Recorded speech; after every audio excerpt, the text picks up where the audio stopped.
Hello everyone, this is Kelly and welcome back to the Honeybee Stamps YouTube channel. I'm sharing day 2 of our Spring Bliss release. This will be available at honeybeestamps.com on February the 16th. In today's collection, we have some beautiful florals, starting out with this Spring Joy Bouquet. Also has a coordinating die set. Then we have a great 6 by 6 inch floral stamp. We have a beautiful cover plate set, so that can either be used by themselves or layering. There's also a 2-for set of quatrefoil stencils. These are beautiful used together too, and I'm going to demonstrate those in just a second. Now let's dive in and go really in depth with all of our products today. So this is that Spring Joy Bouquet. It is a bouquet of beautiful tulips and spring flowers. It is drawn by Emily Midget. And then there are some great spring sentiments. Thank you. Spring gives us so many reasons to be happy. Let your joy bloom like flowers in spring. A kind word is like a spring day. There is also hello spring, love you, and then spring reminds us that resilience is only a season away. There's a coordinating die set that goes along with the Spring Joy Bouquet that's going to cut out all of those sentiments as well as the bouquet. And here is the bouquet when I have stamped it, did some Copic coloring, and then used the coordinating die to cut that out. Now, our previously released bouquet wrap die will coordinate with our Spring Joy Bouquet. So if you've picked this up in the past, it is going to be perfect for your Spring Joy Bouquet. Here I've used that die and cut some pattern paper. You can see how cute that just slips right inside there. And I can flip my paper around and give it a different look. And so that is the Spring Joy Bouquet, and then our bouquet wrap die. Next up, let's look at that beautiful 6 by 6 inch background stamp. This is also hand drawn by Emily Midget, and it is called Spring Blooms Background. You can see all of the beautiful flowers there. And then I have stamped and done some different looks with this one. So here I've just stamped it in black, and I added clear embossing powder over the black ink. And I just think that that is so beautiful and striking in the black and white. Here it is on really dark teal cardstock in gold, and then a coral cardstock with white. So of course you can stamp this and do your Copic coloring. You can do ink blending over the top, just all sorts of different techniques with this, and all of those spring florals just turn out beautiful. Next are our cover plates, and this is the quatrefoil cover plates. There is a top plate there on the right, and what is a bottom or a pierce plate on the left. You can see that that top plate has cut lines all the way around, and here I'm going to give you a close-up look at that beautiful design. So it's going to cut all the way around your paper, and then that beautiful quatrefoil design. And then the layering or bottom plate is going to cut right around the edges, but it's going to have the pierced design there. So you can use these by themselves, or you can layer these together to get a beautiful layered look. And here I've done several different looks here. I've done these that are cut. I also have an embossed one that I have done that I'll show you. And all you do is just run that top plate through your die cut machine with your embossing pad, and then you can get a totally different look with that cutting plate. So here is that embossed one. And you just follow the directions on your die cut machine to get an embossed look with your dies. So lots of different options. It's absolutely beautiful. And you can either purchase this separately, or you can buy the pair for those to layer together. So here's one more look at the quatrefoil top and bottom cover plates. Next up are those quatrefoil stencils. And I am going to do some stenciling with this first to show you these stencils in action. I think they're so fun, and there's so many different techniques and things that you can do with them. So most of the time with layering stencils, I like to start with my lightest color, and I like to start with the stencil that has the most open space. So that lightest color is going to cover up most of the white paper that I have stuck down there in the background. I'm going to peel that up, and you can see that beautiful speckled egg has covered up most of that cardstock. Now I'm going to put the layering design right over the top, and this stencil is going to cover up less of the paper. Again, I'm going to take speckled egg, and then I am going very heavy-handed with the speckled egg because this is going to be the darker layer. I'm going to kind of give everything a wipe down and then slowly pull this back, and then you're going to be able to see the light layer of speckled egg and then the very intense darker layer there in those designs that kind of pop out. I'm going to hold this up in several different angles. Now this is just the basic way to use the stencil. Another fun way is I am taking the parts that have less open space, or what would be the top stencil, and I'm going over that.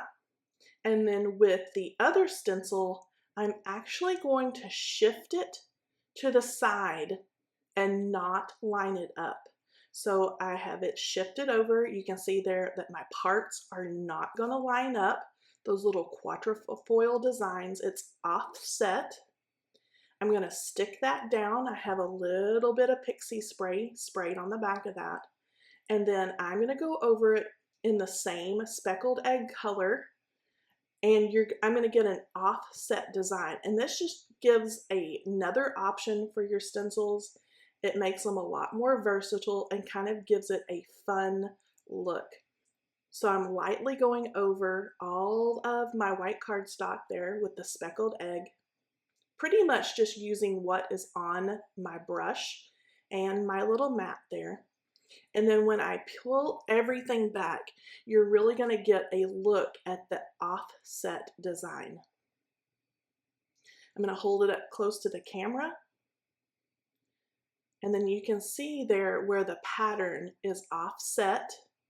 And it just adds a fun little option there for the use of your stencils.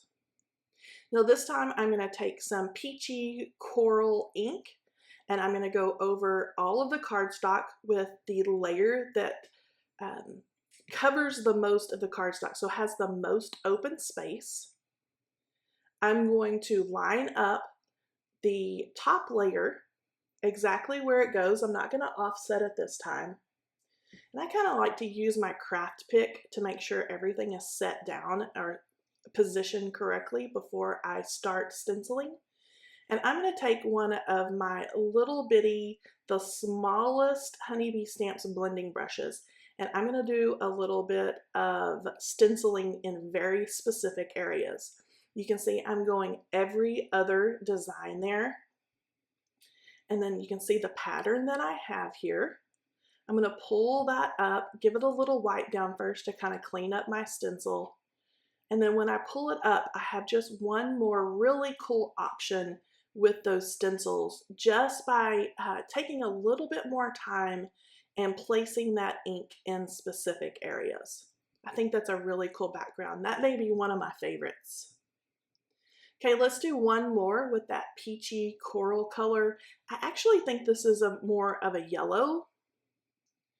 And I'm going to go over it in two different inks. So this is kind of a creamy yellow.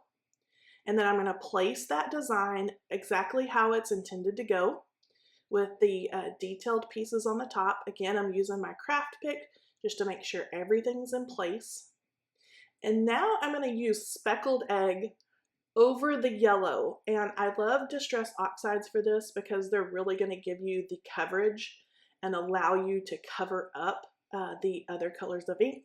And you can see that creamy, buttery, kind of corally yellow there with the speckled egg over the top. I think that's an awesome look for spring.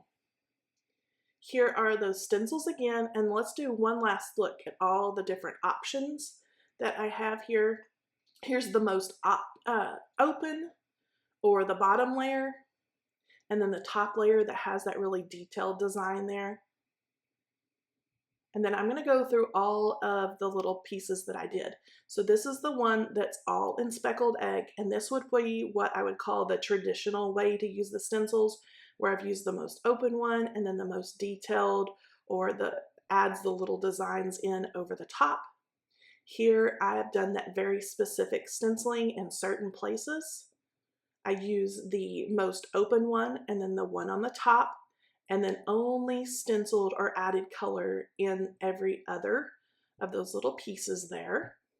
Here I've done that creamy corally yellow with the speckled egg on the top. I think that's a fun look with both colors. And then last but not least, I also did the offset design. So I used speckled egg on this one as well. You can see the light on the underneath side and then the darker speckled egg on the top. So just one more fun option depending on what you want for your card making. Next, I am going to build a complete card with products from today, and I'm using a little bit of a sticky tape runner to stick that full 6x6" background stamp into my Misty, and I'm actually going to heat emboss this. So I have prepped that white cardstock with anti-static powder, and I'm going to ink this up with a VersaFine Onyx Black ink. It stays wet a little bit longer, and it makes it super easy to add clear embossing powder over the top of that. So I'm inking my stamp up really well, getting that stamp nice and juicy, and then I'm going to press the lid onto my paper. And because this is a detailed stamp, I am going to use like a dry erase eraser and really run that over the top. That way I get a really nice impression. You can see there that I need to go over it in just a couple more spots, so no big deal. I'm going to hit my ink again, get that nice juicy ink all over those nice beautiful spring flowers, and then again I'm going to take my dry erase eraser and then just run it right over the top. So I open the door, you can see the beautiful image I get there, and then I'm going to take that out with one of my little spatulas so I don't smear my ink and get it all over my cardstock. And then this also helps not to bend or curl your cardstock when you pull it out of your Misty with the sticky pad in there. So I'm just going to take that out, and then I'm going to add, like I said, clear embossing powder all over the top. And once I have really good coverage on this, I'm going to make sure that my heat tool is nice and hot, and then I'm going to heat and set all of that clear embossing powder. I'm going to be very careful and grab the edges of this and knock it all off the top. Give it a little tap, and then you can see that ink is now cloudy. That's that clear embossing powder just poured over the top. And then as I heat set that and heat it up, it's going to be nice and dark and crisp and turn glossy as well. So I'm going to let that heat tool warm up, and then I am going to hit that piece of paper with the heat tool and warm it all up. This is kind of magic to me. Every time I do this, I love to watch embossing powder get nice and sharp and slick and glossy. And so I'm just being very careful to make sure I get all of those little nooks and crannies of the leaves and the petals. And then you can see that turn as I go over my cardstock. While I let that embossing powder kind of cool off and make sure it's nice and set so I don't smudge it, I'm going to go ahead and work on the sentiment, and I just found a scrap of black cardstock, and I'm going to heat emboss this. Spring reminds us that resilience is only a season away. So I'm going to put that onto the black cardstock, make sure that I have some anti-static powder there. And I am actually going to stamp and use gold embossing powder with this. So I'm hitting that with my sticky embossing ink, and I'm going to go over that probably a couple of times. It's a new stamp, and I want to make sure I get a really nice impression. And so I'm going to go with my Misty one more time and press that down, take that black paper out, and then I can pour over my gold embossing powder. So I am going to kind of do a black and white kind of classy. This would be beautiful for a wedding or anniversary card with the black and white design. You can see how beautiful that stamps, and I love the fonts chosen for this one. So I'm going to tap off the excess of that gold embossing powder and then take a dry brush and kind of clean up the areas that I have a stray little piece of powder. On black cardstock specifically, sometimes your embossing powder can get a little messy and you want to clean that up and make it look nice and neat. So again, I'm just heating up my heat tool and then going right over that embossing powder, and you can see it kind of turn there.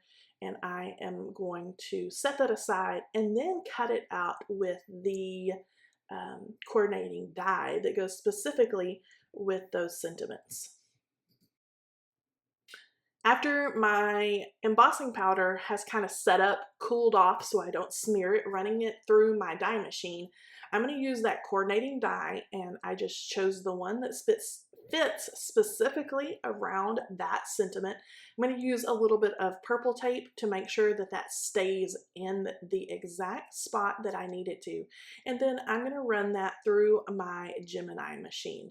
And now I'm going to have a nice sentiment that's cut out that I can just pop anywhere onto the front of my card. I just kind of gently wipe away that anti-static powder, kind of darken up that cardstock again so it doesn't look gray because of that anesthetic powder. And now I'm going to start working on the rest of my card. So my floral background that I have here is 4 1/4 by 5 1/2. But I want my finished card to be that size. So I am going to trim down my floral panel just a little bit.